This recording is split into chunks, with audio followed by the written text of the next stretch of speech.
샬롬, 반갑습니다. 네, 하나님 아버지와 우리 주 예수 그리스도로부터 은혜와 평강을 누리시길 소망합니다. 다시 한번 축복합니다. 하나님 아버지와 우리 주 예수 그리스도로부터 은혜와 평강을 누리시길 소망합니다. 아멘. 지난번 설교 때 사도 바울은 갈라디아 교회가 아니라 갈라디아 여러 교회들에게 편지 썼다고 했습니다. 복수형을 사용했죠. 다들 기억하시나요? 새내기들은 기억 못할 수 있는데 복수형을 사용했다고 합니다. 사용했다고 했죠. 자, 사도 바울은 갈라디아 교회를 하지 않고 이렇게 복수형을 사용하면서 어떠한 문제로 인해 갈라디아 지역에 있는 공동체가 여러 교회들이 조각조각 깨어질 수 있는 위기에 처했음을 우리는 알 수 있습니다.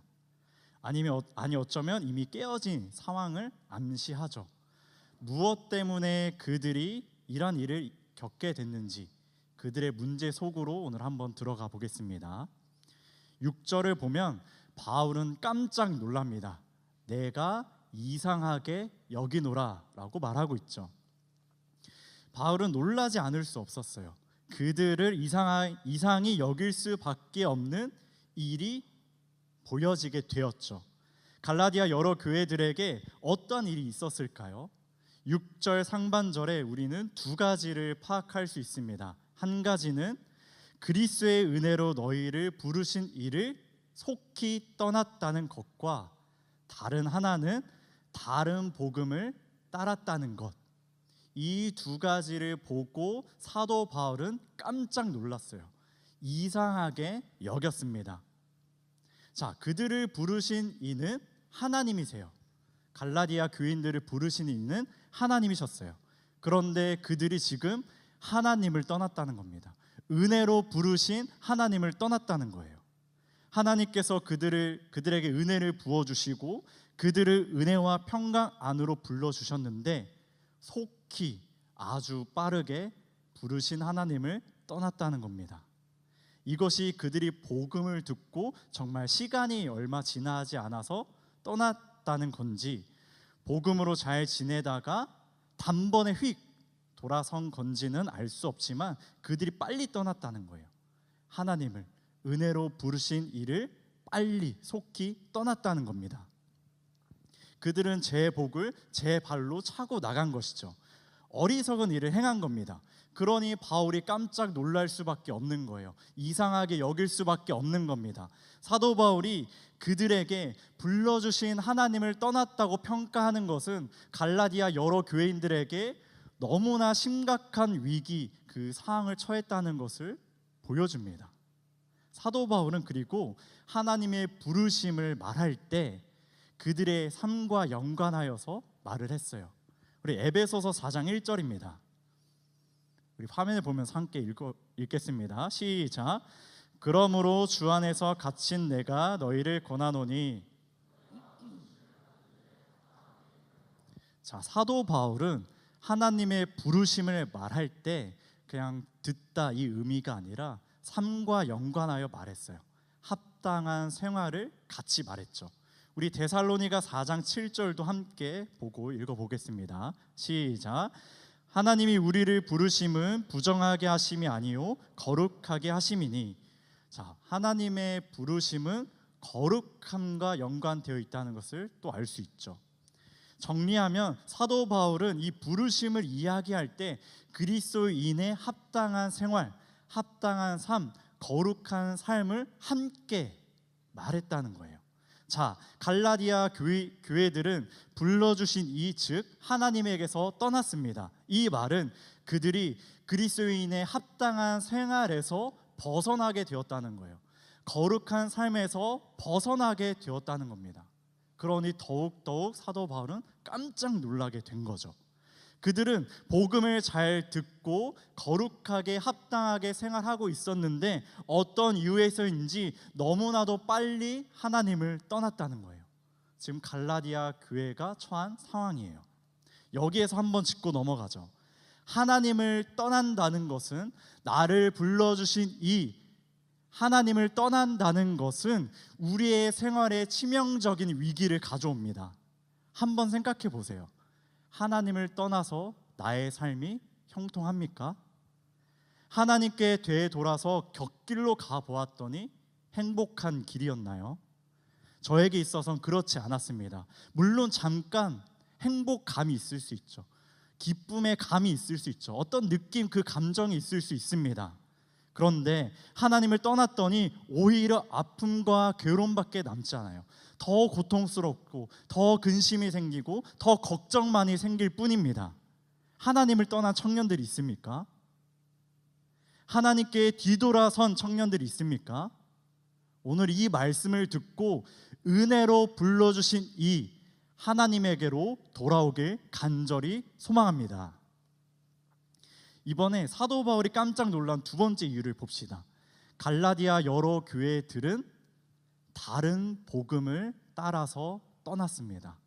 다른 복음을 따랐다는 거예요. 하나님을 떠나 다른 복음을 따라간 것이죠. 다른 복음이 갈라디아 교인들에게 아주 매력적으로 느껴진 것 같아요. 매력적이지 않으면 그렇게 빨리 떠나지 않았을 겁니다. 하나님을 떠나게 할 만큼 매력적이고도 그들의 마음을 사로잡을 만한 무언가가 있었던 것 같아요. 그들의 환심을 사로잡았던 다른 복음은 무엇이었을까요?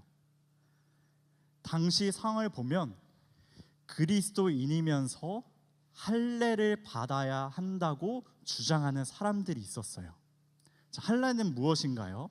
구약 시대 때 하나님의 언약 자손임을 증명하는 어떠한 표식, 표징이었어요. 의식 중 하나였죠. 그 의식을 지금도 행해야 한다고 말하는 사람들이 있었던 거죠. 그리스도인이면서 할례를 받아야 된다. 왜 그랬을까요? 유대인들에게는 선민 사상이 있었습니다. 이 선민 사상이라는 것은 하나님께 택함 받은 백성, 하나님께 선택받은 백성이라는 사상이 유대인들에게 있었어요. 그들은 하나님의 언약 백성이고 언약 백성으로 그들은 결코 망하지 않고 구원을 얻게 될 것이라는 사상이었어요. 그 사상이 갈라디아 여러 교회들에게 들어오게 된 거죠. 당시 그리스도인들 사이에서도 유대인들은 구원받을 백성이라는 신념이 널리 퍼져 있었던 거예요. 할례는 유대 공동체로 들어가는 행위였어요. 즉 할례를 받으면 유대 공동체 안에 들어가게 되고, 즉 할례를 받으면 구원을 받게 될 거야 라는 신념과 생각이 그들에게 있었던 거죠. 그렇게 할례를 받으면 구원이 보장되는 겁니다. 그러한 생각이 있었던 거예요. 이러한 복음이 갈라디아 교회들에게 전파된 거예요.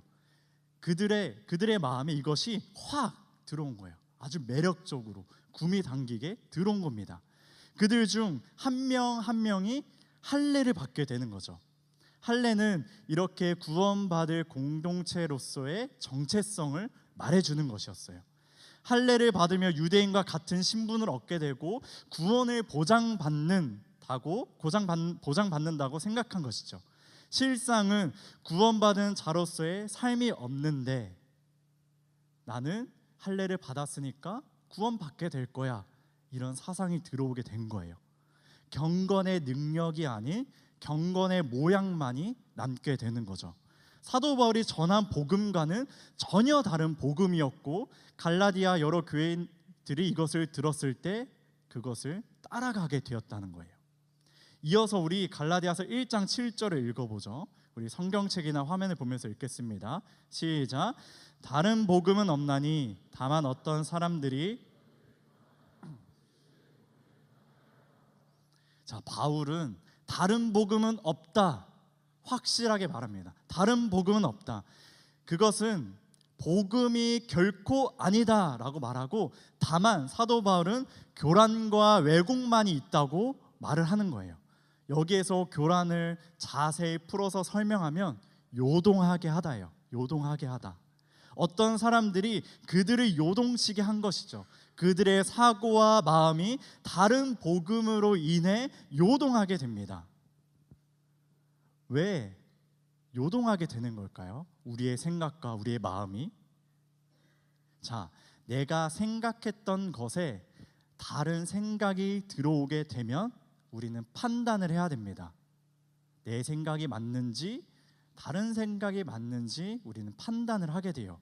이때 옳고 그름에 대한 정확한 분별력이 없으면 요동하게 돼요. 혼란스러워지고 어지럽게 됩니다. 흔들리는 거죠.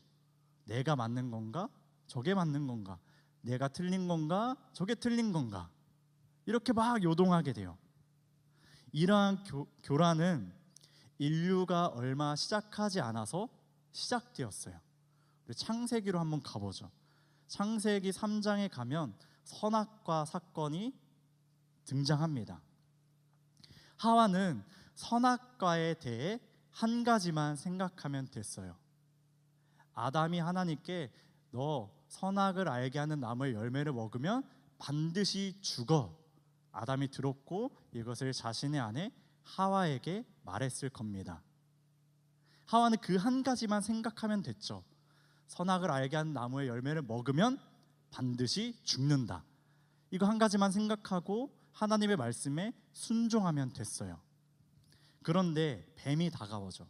뱀이 하와에게 다른 생각을 하게 만들어요. 너희 결코 죽지 않을 거야. 오히려 그 열매를 먹으면 하나님과 같이 되어 선악을 알게 될 거야. 이 다른 생각을 말해주게 됩니다. 하와는 그 순간에 두 가지 생각 중에 분별을 했어야 했죠. 그런데 잘못된 선택을 하게 됩니다. 먹으면 안 돼, 죽어. 먹어도 돼, 안 죽어. 이 사이에서 갈등하다가 옳고 그름을 잘 분별하지 못하고 그 요동 가운데 하나님께 순종이 아니라 잘못된 선택을 하게 되어버리죠. 자, 갈라디아 신자들은 바울을 통해 정확한 복음을 들었어요. 하나님 아버지와 주 예수 그리스도의 복음을 들었습니다. 복음을 들었으면 그 한 가지만 생각하고 합당한 삶을 살아가면 됩니다. 순종하면 됐어요. 그런데 그리스도인이면서 할례를 받아야 한다고 주장하는 사람들이 너희 할례 받아야 돼. 그래야 유대 공동체에 들어오고 유대 공동체 안에서 구원이 보장돼. 이 말을 듣게 되었고 그 사이에서 갈등하다가 잘못된 선택을 하게 되어버린 거죠. 어떤 이들이 제시한 다른 복음 때문에 그 교란과 왜곡 때문에 그 결과 그들의 신앙이 어떻게 되냐? 내면보다 외면을 중시하게 돼요. 합당한 삶이 아니라 할례 받아야 돼. 그 의식의 절차를 행해야 돼. 이 율법의 행위를 내가 가져야 돼. 위선적이고 외식적인 신앙을 갖게 되어버리죠. 말씀을 따라 살아가는 삶보다 할례를 받아 위선적인 신앙, 나 할례 받았으니까 구원 받았어, 그 생각에 사로잡혀 그냥 외면적인 신앙생활을 하게 되는 거죠. 할례가 나는 구원받은 자야, 나는 합당한 그리스도인이야 착각하게 만들어 버리게 된 겁니다. 이에 사도 바울은 아주 강력하게 겉면 아닌 겉면을 합니다. 우리 갈라디아서 1장 8절 9절을 또 함께 읽어보죠. 시작. 그러나 우리나 혹은 하늘로부터 온 천사라도 우리가 너에게 전한 복음 외에 다른 복음을 전하면 저주를 받을지어다. 우리가 전에 말하였거니와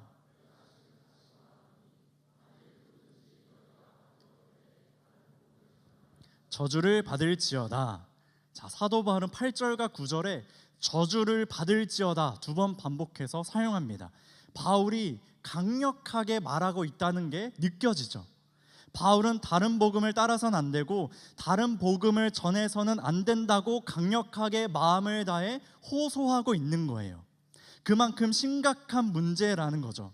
바울 자신이라 할지라도 다른 복음을 전하면 저주를 받는다고 하죠.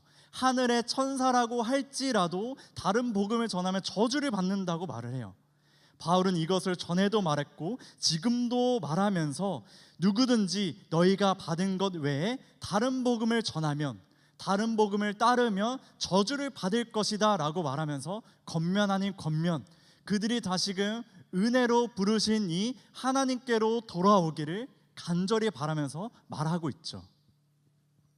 바울은 우리가 너희에게 전한 복음이 진실로 진실로 진짜다. 절대 다른 복음이 있을 수 없다라고 말하는 거예요.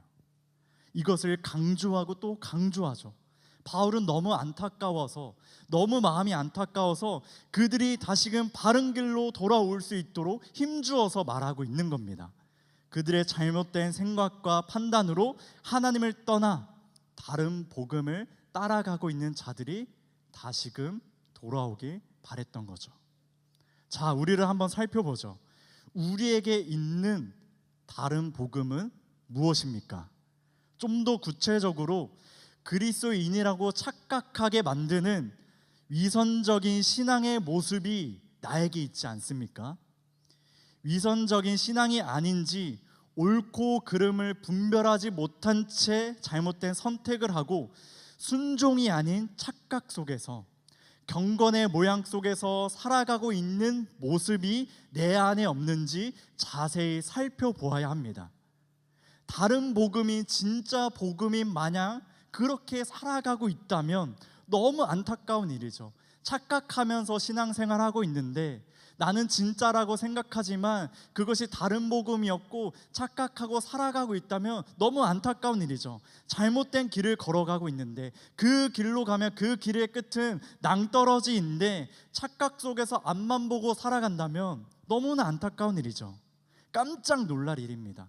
이상하게 여길 일입니다. 바울도 그러니까 갈라디아 여러 교회들에게 이렇게 힘주어서 말하고 있는 거예요. 예수님께서도 이 위선적인 신앙, 착각 속에 있는 신앙에 대해서 아주 심하게 꾸짖으셨습니다.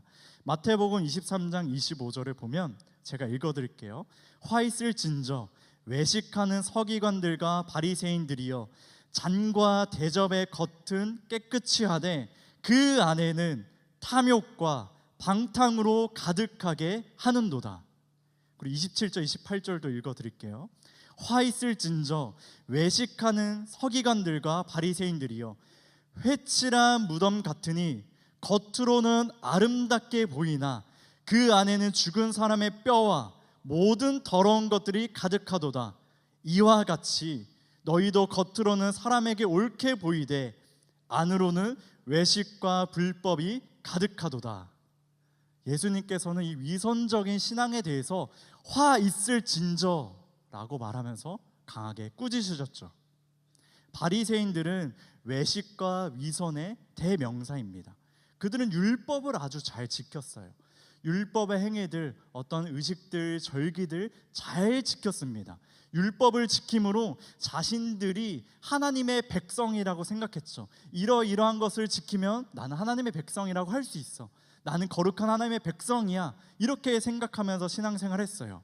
그런데 그들은 외적인 율법을 잘 지키는데 겉은 깨끗해 보이고 아름다워 보이는데 그 안에 보니까 더러움, 외식, 불법, 탐욕, 방탕함이 가득했던 것이죠. 율법이라는 가면으로 자신을 감춘 겁니다. 그들은 외적인 율법을 지킴으로 하나님의 택함 받은 백성이라고 착각한 거예요. 그들의 속은 더럽고 추악하지만 율법을 지킨다는 것에 하나님의 백성이라는 정체성을 가지고 죄인들과는 분리된 삶, 하나님의 사랑을 실천하지 않는 삶을 살아가게 되는 외식적인 신앙을 갖게 되어버린 거죠.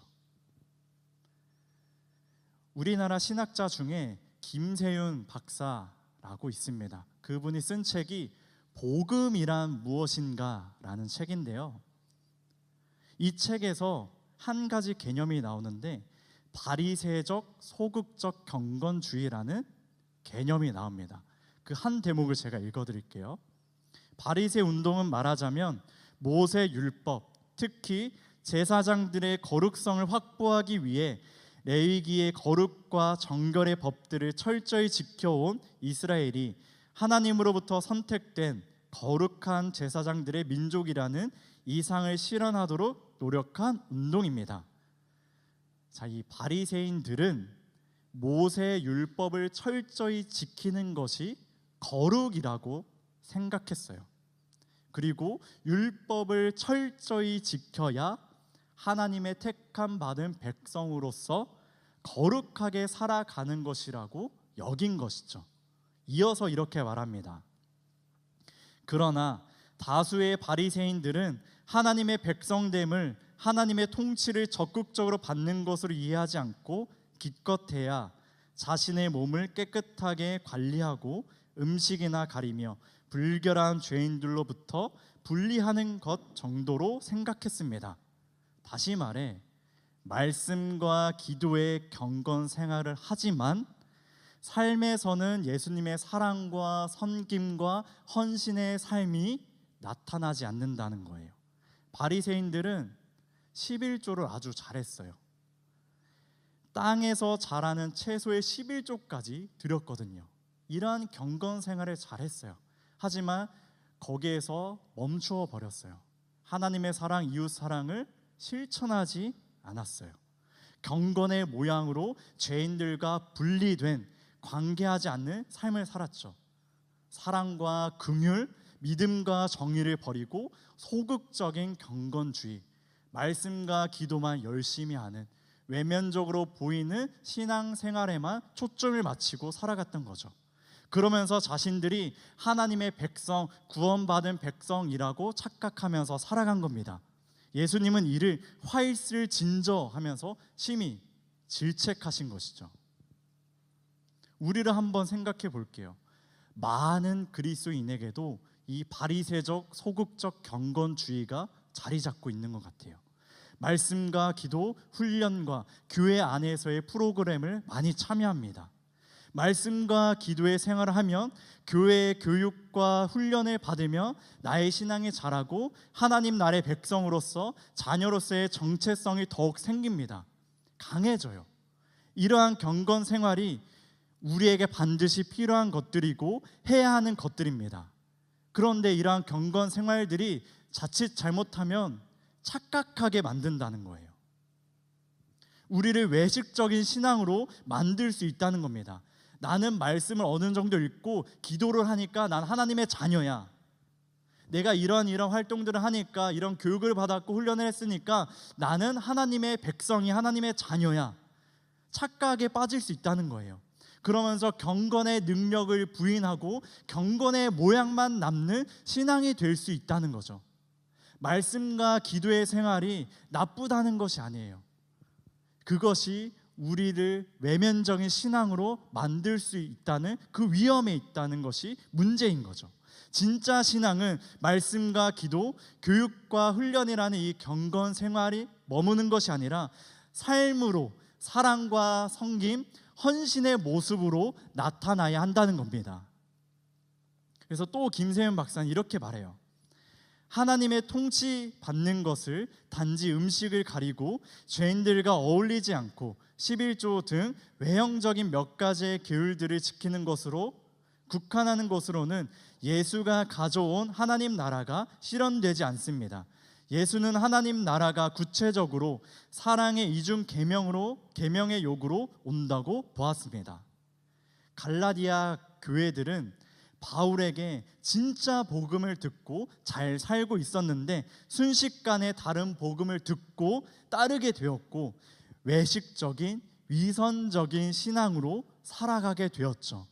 할례라는 것이 모종의 기준처럼 여겨졌을 거고 할례를 받았냐 받지 않았느냐에 따라서 공동체를 분리하는 일도 생기게 되었을 겁니다. 성령을 따라 살아가는 삶, 사랑과 섬김, 헌신의 삶을 상실해 버린 것이죠. 우리는 어떻습니까? 소극적 경건주의 생활을 하고 있진 않습니까? 그러면서 나는 그리스도인이고 신앙이 좋다고 착각하진 않습니까? 내가 이러한 경건 생활을 잘하고 있는데 사실 내 삶을 보면은 외식적이고 외면적이고 사랑과 섬김과 헌신의 모습이 없는 그러한 삶인데 나에게 이런 말씀과 기도, 이런 경건 생활들이 나의 신앙이 좋다고 착각하게 만들고 있지는 않습니까? 우리의 신앙이 위선적이지 않길 간절히 바라고 소망합니다. 저 스스로도 그렇지 않기를 기도해요. 우리가 말씀과 기도 너무 잘하고 있어요. 교육과 훈련도 잘하고 있습니다. 그런데 거기서 머물러서는 안 된다는 거예요. 그것의 모양만을 가지면 안 된다는 거예요. 경건의 능력, 우리가 마음을 새롭게 변화됨을 받아 이것이 세상을 향해 나아가서 빛과 소금으로 빛을 발해야 된다는 거죠. 삶으로 이어져서 하나님의 통치를 이뤄가는 적극적인 예수님의 제자로서의 삶의 모습이 드러나야 한다는 거예요. 우리 청년들의 신앙이 외식적이고 위선적인 신앙에 빠지는 것이 아니라 진실하게 정말 주님의 진정한 제자로서 삶에서 드러나길 간절히 소망하고 축복합니다. 마지막 10절을 읽어보죠. 함께 읽겠습니다. 시작. 이제 내가 다른 사람에게 좋게 하랴, 하나님께 좋게 하랴, 사람들에게 기쁨을 구하랴. 내가 지금까지 사람들의 기쁨을 구하였더라면 그리스의 종이 아니니라. 사도 바울은 앞서 다른 복음을 전하고 따르는 자는 저주를 받을지어다 라고 말한 다음에 진짜 복음을 전한 사도 바울의 태도를 보여줍니다. 상반절에 이렇게 말했죠. 사람들에게 좋게 하랴, 하나님께 좋게 하랴. 좀 더 살려서 읽으면 내가 지금 사람들의 환심을 바라는 것입니까? 내가 사람들의 마음을 좋게 하려고 이러는 겁니까? 아니면 하나님의 마음을 기쁘시게 해드리고 있습니까? 이렇게 말하는 거예요. 사도 바울은 복음을 전하고 복음을 전하는 삶이 사람들의 마음을 얻으려 하는 것이 아니고 하나님의 마음을 기쁘시게 해드리려고 한 것이죠. 그는 분명했습니다. 그리고 하반절에도 보면 당당하죠. 내가 지금까지 사람들의 기쁨을 구하였더라면 그리스도의 종이 아니니라. 그리스도의 종이 아니다라고까지 말하면서 그는 하나님을 기쁘시게 하기 위해 복음을 전했고 복음을 전하는 삶을 살아갔다는 것을 우리에게 보여줍니다. 사도 바울은 위선적이지 않았어요. 사람들의 마음을 바란 것도 아니었죠. 외식적인 복음을 전하고 외식적인 복음의 삶을 살지 않았어요. 그는 복음을 전하는 것도 복음으로 사는 것도 다 하나님을 기쁘시게 하기 위한 것이었죠. 우리가 위선적이고 외식적인 신앙생활에서 벗어나기 위해선 그 착각 속에서 빠져나가기 위해선 나의 경건 생활이 사람의 마음을 사려고 하는지 사람의 환심을 바라는 것인지 아니면 하나님을 기쁘시게 해드리기 위한 것인지 하나님의 마음을 기쁘시게 해드리려고 하는 것인지를 잘 분별하고 점검해 보아야 합니다. 나를 잘 돌아봐야 하죠. 그리고 이것은 나 자신에게도 해당돼요. 내가 이렇게 경건 생활하는 것이 내 만족인가? 내 기쁨인가? 다른 사람의 만족인가? 다른 사람의 기쁨인가? 이것을 늘 분별하고 점검해 봐야 하죠. 나아가 나는 그리스도의 종으로서 하나님을 정말 기쁘시게 해드리고 있는가를 물어야 합니다. 그때 우리는 진정으로 적극적인 제자도의 삶을 살아갈 줄 믿습니다. 우리 청년들이 늘 나의 신앙을 점검해 보길 원해요. 말씀을 맺겠습니다. 바울은 갈라디아 여러 교회들이 은혜로 부르신 하나님을 떠났고 다른 복음을 따라가서 너무 깜짝 놀랐어요. 너무 안타깝게 여겼고 이상하게 여겼습니다. 그래서 다시 한번 그들에게 강력하게 권면하죠. 다른 복음은 없다. 어떤 사람들이 너희 마음을 요동하게 한 것이고 복음을 왜곡한 것이다. 그런 자들은 다 저주를 받을 것이다. 우리도 다른 복음, 위선적이고 외식적인 신앙으로 살아가고 있는 모습들이 있습니다. 바리새적 소극적 경건주의로 내면의 새롭게 함이 없이 외면적인 신앙, 경건의 모양만을 따르며 살아가고 있진 않습니까? 우리는 적극적인 제자도의 삶으로 참된 그리스도의 삶으로 나아가야 합니다. 우리가 매일 말씀 읽고 기도하는 것, 교육받고 훈련받는 것, 교제하는 것 너무나 좋아요. 근데 그것이 나의 위선이 되어서는 안 돼요. 나의 만족과 나의 기쁨이 되어서는 안 됩니다. 그러기 위해서 물어야 되죠. 하나님이냐 사람이냐, 이것을 늘 물어야 돼요. 사랑하는 세움청년부, 건면합니다. 우리 청년들의 신앙은 위선적입니까? 진실합니까? 하나님 말씀 앞에서 자신을 비추어 보길 바랍니다. 하나님이냐 사람이냐, 이 질문으로 늘 되짚어 보길 바랍니다. 그리하여 우리 청년들의 신앙이 가식적이고 위선적인 것이 아니라 거짓이 없는 진실한 것으로 적극적인 제자의 삶으로 순종을 다해 살아가길 주님의 이름으로 축복합니다. 아멘. 우리 다 함께 일어나서 결단하며 찬양합시다. 오늘 진지하게 하나님 말씀 앞에서 홀로 서봅시다. 그러면 나의 상태, 나의 신앙, 나의 믿음, 모든 것이 밝혀 드러날 거예요. 하나님께서 무엇라 말씀하시는지 들어봅시다. 기록된 말씀은 힘이 있어서 우리를 거룩하게 합니다. 다시 새롭게 합니다. 그렇게 위선적인 신앙을 버리고 진실한 신앙, 하나님을 기쁘시게 하는 신앙으로 나아가게 되는 거죠. 우리 말씀을 기억하며 함께 찬양합시다.